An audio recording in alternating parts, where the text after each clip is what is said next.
Alright guys, welcome back. I got things set up here to help us run through the setup and to the first phase of the game, which would be the scavenging phase. So here is the general layout that the game recommends. We have our cards, our decks up here that we're going to be using. We're survivors. We have our armory. We have our food deck. We have our items deck. We have our something is happening deck, and then we have our scavenge deck.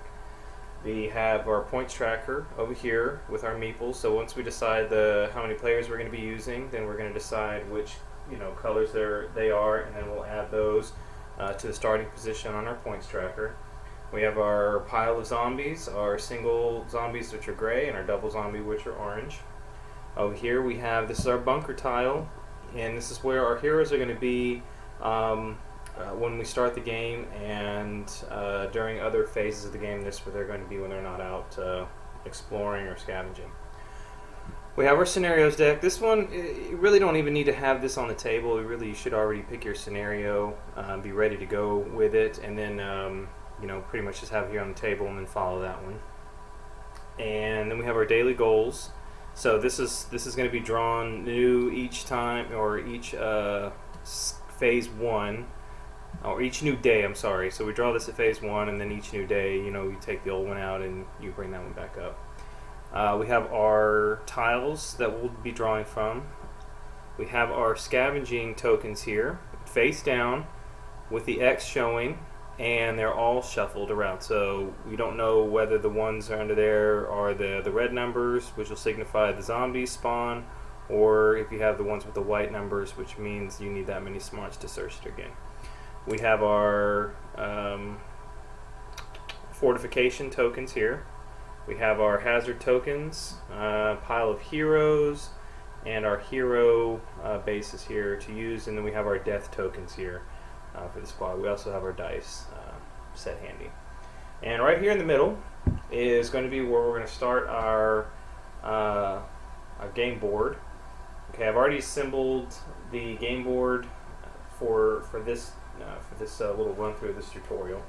Now, per the instructions here, they actually do say that out of the four, the hotel lobby, the supermarket, the restaurant, and the park, they recommend either starting with the hotel lobby or the supermarket, I guess just for the first time players, because these are going to offer some nice defense, some places to defend, and the bunker, and some other reasons why they actually recommend that one. So they say start with that one. It'll give you the color that you'll need to start with.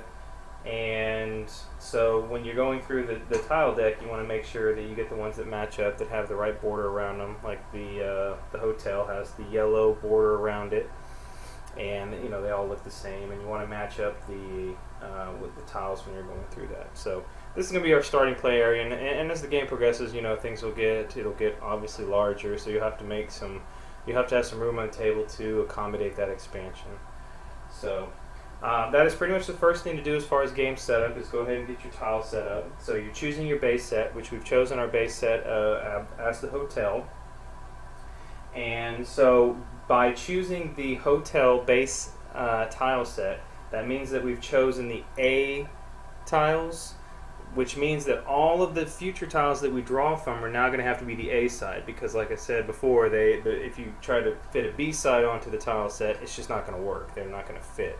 And they have to be the A side. So when you stack them, just stack them all the same after they've been shuffled. So that way okay, these are all the A side. I don't even have to flip them. I just grab from the bottom when I'm trying to draw random cards. That way you don't know what's coming up. You draw from the bottom. Okay, so we've got those set up. So yes, once we've chosen our base tile, we're going to go ahead and shuffle the remaining tiles here. And like I said, we'll draw from the bottom when we get ready for that. The next thing is to organize your card decks. Like I said, we've got they're shuffled, all shuffled here, and we have a little bit of room on the bottoms here for our discard piles. Things like food, items, something's happening, scavenge, they're all going to have their discards. It's going to be put down here, and then when you run out of a certain deck, you say food or items, then you'll reshuffle those immediately. Okay. So now, as part of the setup of the game, you always have to set up your bunker.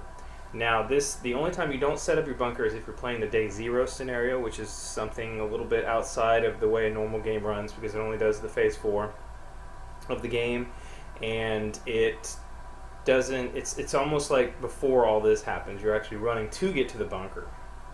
So that's why you don't set up the bunker. But anyway, so at the start of the game, before you even chose your scenario, you're actually going to do this. Actually, maybe after you've chosen your scenario, before you actually start any of the phases of the game, you start this.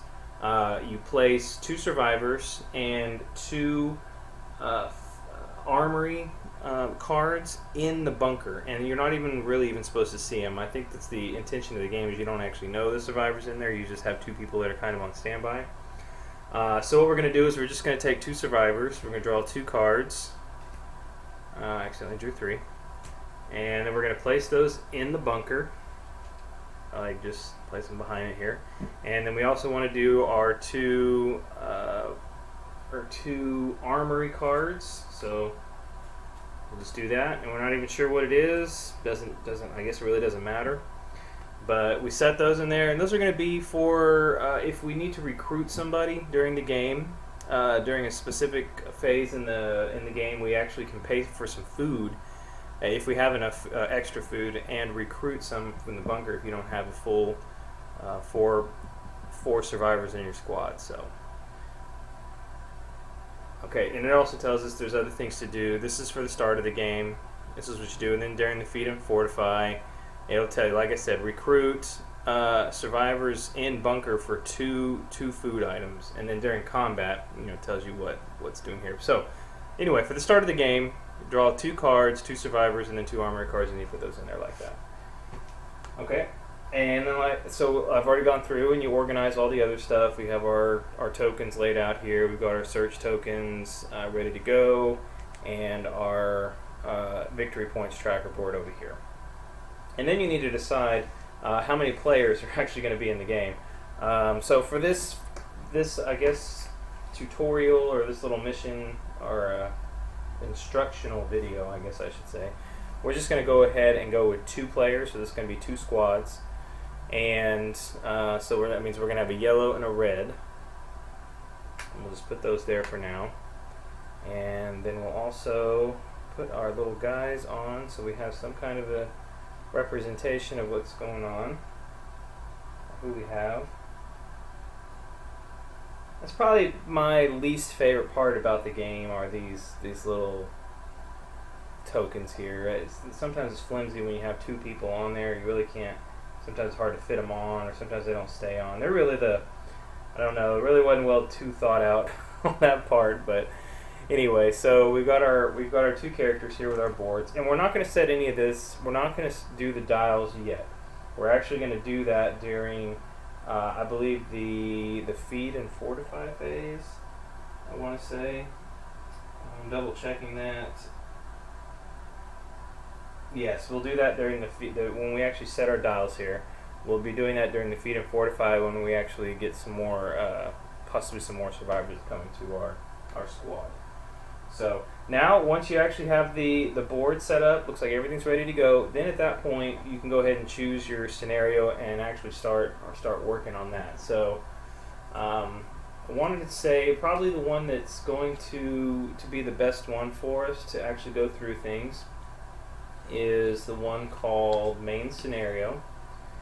And this is gonna be a good representation of what we do, because it actually wants you to use everything. It wants you to use the daily goals. It wants you to make it through all 4 phases of the game, and that actually wants you to get at least past or to the end of the 2nd day. So this is a good one to start with after you've had a good I guess feeling for the game and the rules and such.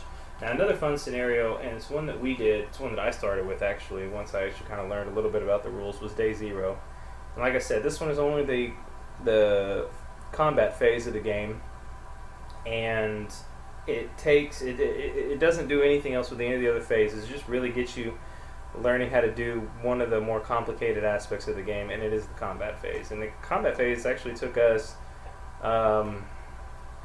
with 3 players, I think it took us about, couple of hours to actually complete. So, but this was all of us trying to get our bearings on the game too, and looking up stuff a little bit. But anyway, so once you get your main scenario, then you actually start the setup of what you're going to be doing. So you're going to go ahead and read through the main scenario, and it tells you kind of what the theme of it is. So this is a free-for-all, every squad for themselves. And then it tells you the setup. So now it's going to say each player is going to start with drawing 2 survivors, 2 food, and 2 armory cards, but they have to be weapons. Okay, so we'll have to actually check our cards to make sure they're weapons.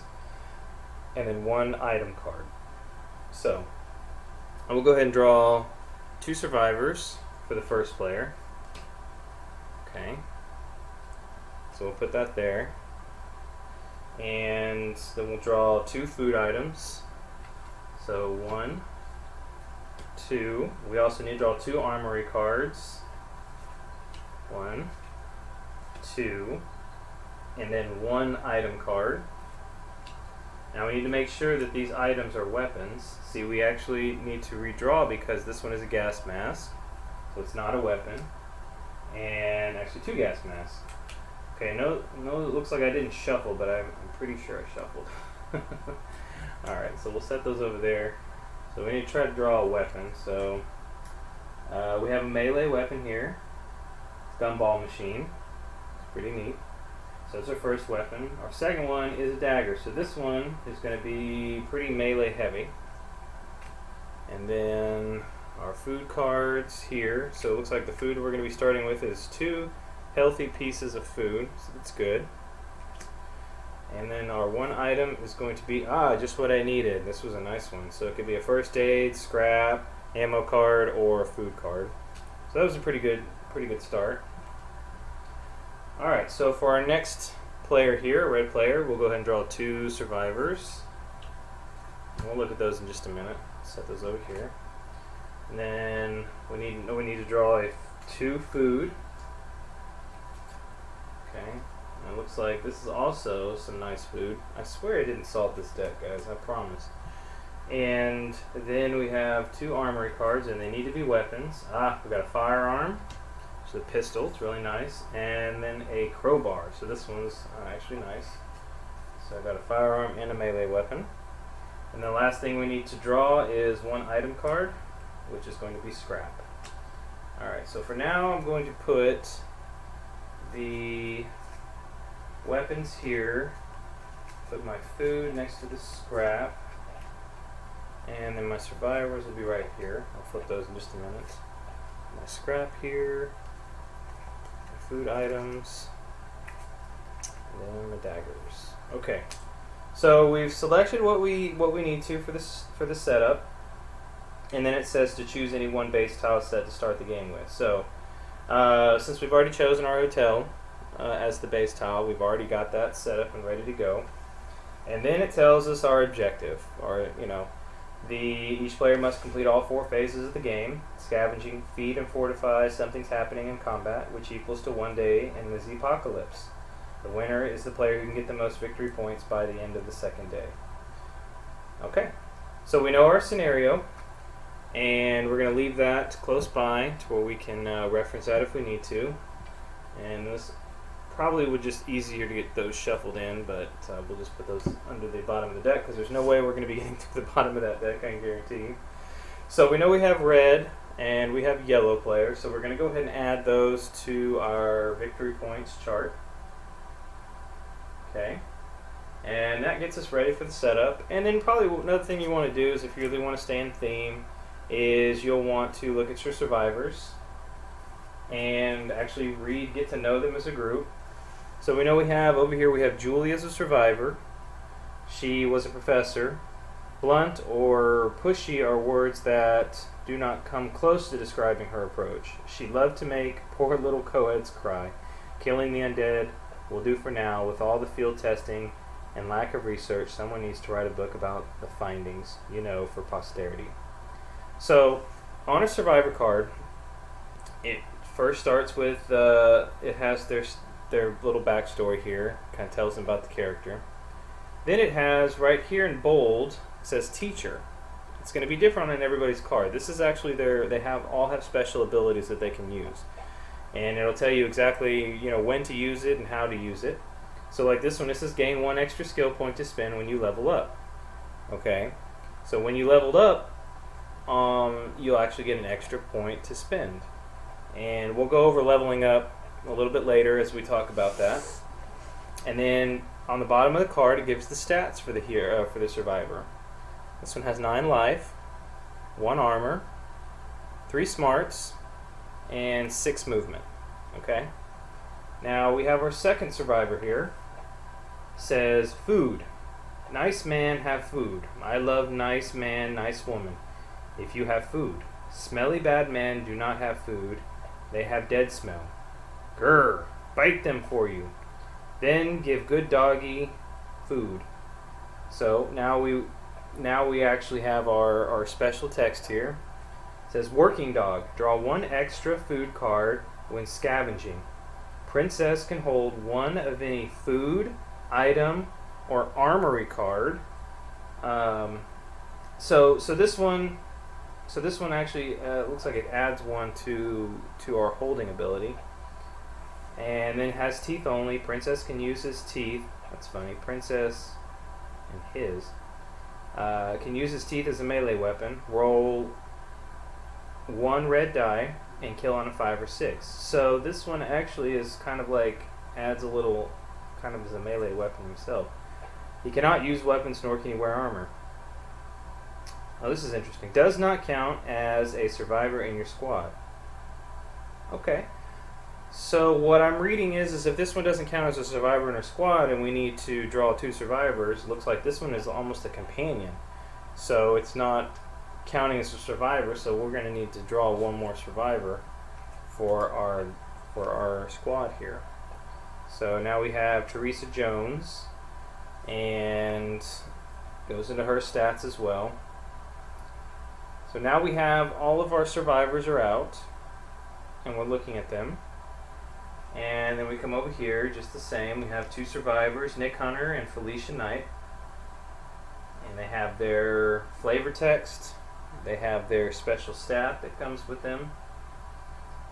And it looks like this is everything we're going to need for the setup. So at that point, once everything is here on the board, once you've drawn your survivors according to your objective card, and you've got everything set up, this is when you'll actually move into phase 1 of the game. So once we return, we'll actually start and go through phase 1 of the game. I'll try to get this cleaned up a little bit to look a little nicer on the board, and we'll step through phase 1. See you guys then.